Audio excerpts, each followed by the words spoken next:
Hi, thank you so much for joining me in my first bullet journal video. So please bear with me, there's a lot of learning with this process, but I did have a lot of fun with it. Unfortunately, I lost the first 24 minutes of footage, which probably would have been sped up to only a couple minutes. But that was the Dutch door title page, so you will get to see that in the flip through at the end, but it is missing for right now. So I did decide for this page just to have a cheerful little quote at the beginning, and then I chose a random font that I really liked to spell out June, so that's what I have going on here. Typically, I like to keep my bullet journal looking nice and simple, and I don't like to have too much going on each page. One, because I honestly don't feel like filling all of that in, and I'm still learning how to become a little bit more artistic in my bullet journal. I'm not really much of an artist. Most of the inspiration I find is just fonts and images from Pinterest, and I just kind of whip something up together from there. For this font, I originally wanted it to have a black outline with gold in between, but then I decided the gold didn't really go with anything else that I had going on for this month, so I decided against it.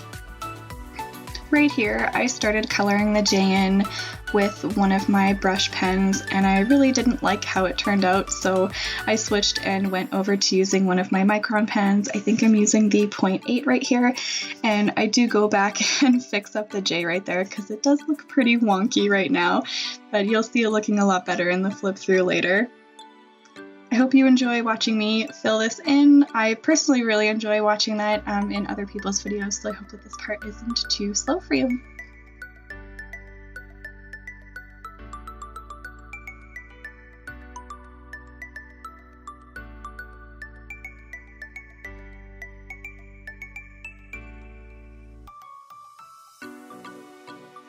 And now we're flipping over to my monthly spread.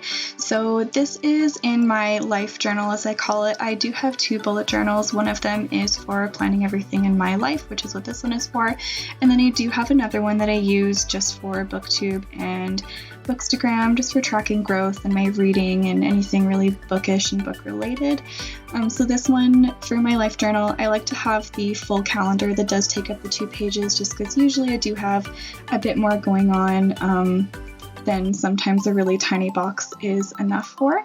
So I don't ever really want to run out of room, and I'm just so used to having one of the bigger looking calendars that I haven't quite adjusted to having a smaller one yet.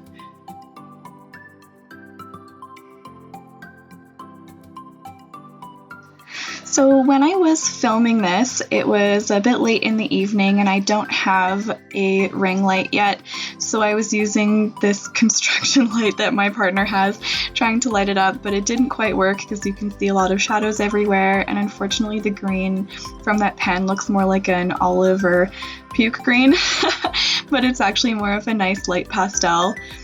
So the theme that I have for the month of June is spider plants, and I typically just pick a plant from my collection of plants that I have at home that I choose to be the theme for the month. So that's what I have going on for this month, is spider plants.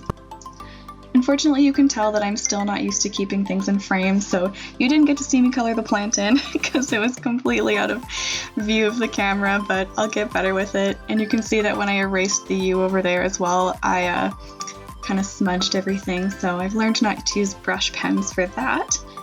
So the next 2 pages here are my June goals and my habit tracker.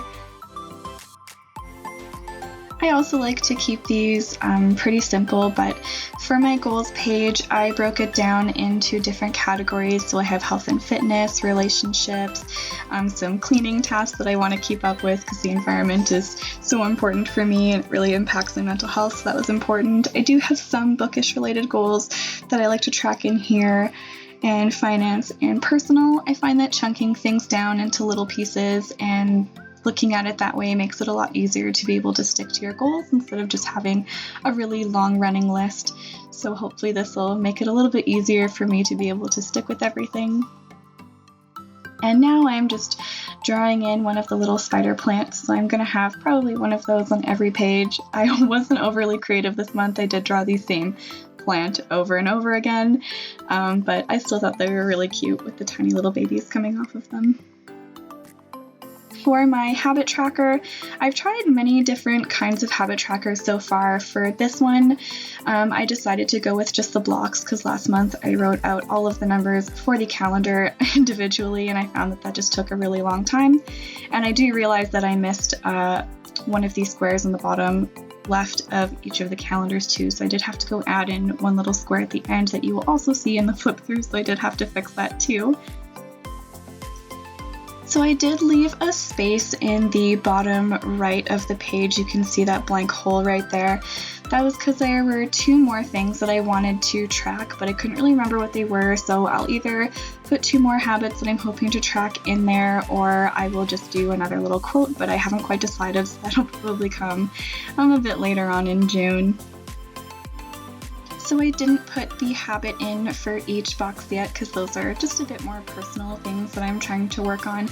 So I did leave them blank and open for whatever I am going to put in there, but I will have the title above each of the days that I have for all of the little squares there on the right. And now we're getting into my weeklies. So I am hoping that one day I'll have enough creativity and enough time to do some of those mood trackers and all those other fun pages that I've seen in other people's bullet journals, but that's just not quite where I'm at yet. So I'm just keeping things pretty simple just to make sure that I'm maintaining the habit of actually journaling and keeping up with my bullet journal every day. So I have the calendar up at the top left of every week, and then I have a goals section right underneath it. So it's some overall goals and big to-do tasks that I'm hoping to get done within that week. And then in the bottom left corner, I have 3 squares for RunBet. So my friend did get me to join her in this game called RunBet. It's an app where you need to complete a certain amount of runs as per their schedule. You need to run a minimum of 18 miles a minute, which is pretty much just a brisk walk. So it's been pretty great. I've been keeping up with that, so I'm just tracking my runs in there too. So it has taken me a while to be able to find what kind of a weekly layout really works for me. And so I really like this one where I have all 7 of my days and a little notes section spread out across 4 pages, and I can see all of my overall big things that I'm tracking for the week, and then I also have all of my dailies all together so I don't have too much flipping back and forth, and I really like this layout so far.